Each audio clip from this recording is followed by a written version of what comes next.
welcome back to my channel. Today's video is all about making sublimation mugs. These are the perfect gift and honestly the perfect addition to any handmade business because they're super easy to make, but you can customize them however you want. In today's video, I'm going to be featuring a sub paper coming from koalagp.com. If you want to check out their website, they have a ton of good products and you can use code Alison Crafts to save yourself some money.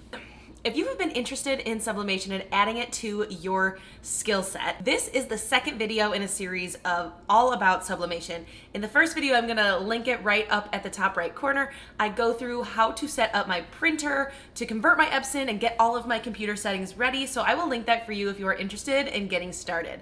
So because I have a sublimation printer, I was able to get this design from Creative Fabrica, print it and put it on my mug. But if you don't have a sublimation printer, you actually could buy transfers and still do the sublimating process if you're looking to make mugs. I love them because they can go in the microwave and the dishwasher. And as a former teacher and mom of 2 toddlers, I am like always microwaving my coffee. So this is a huge thing and why I've been wanting to do sublimation for like 5 years. I'm gonna be using a silicone sleeve and a convection oven to make these cups. So if you have a mug press, the process is gonna look a little bit different, but it's super easy even if you don't have one. I will post all of my materials that I use down in the description box below.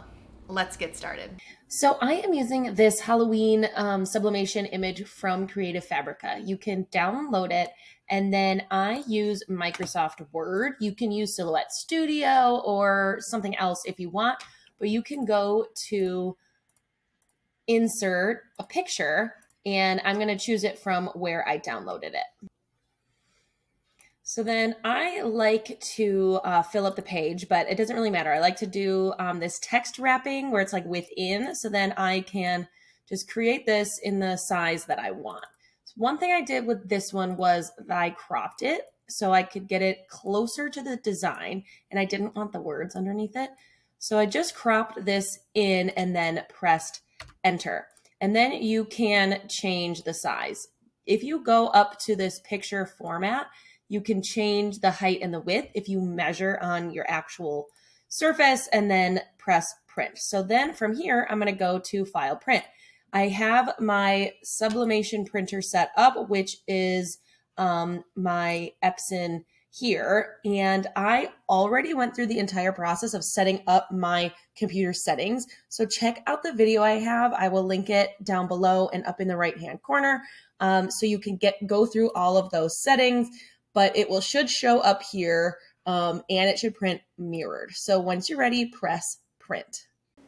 You'll see that I have a black outline around my design and I did that on this one to just help myself cut in a straight line. But if you do that, you just need to be extra careful that you get all of the black ink out because if you don't, it's gonna show up on your tumbler. But you just wanna cut around your design straight because once you put it on your mug, you cannot see the design from the back. So that's why it's just important to have straight lines above and below so you can have your design on straight.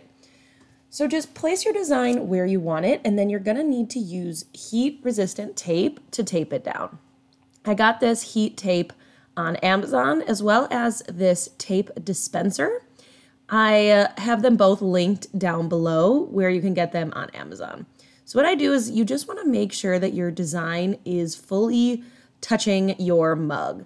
So I do a piece on the top and the bottom and then on the left and the right, just taking my finger and kind of making sure that that piece of paper is fully flat.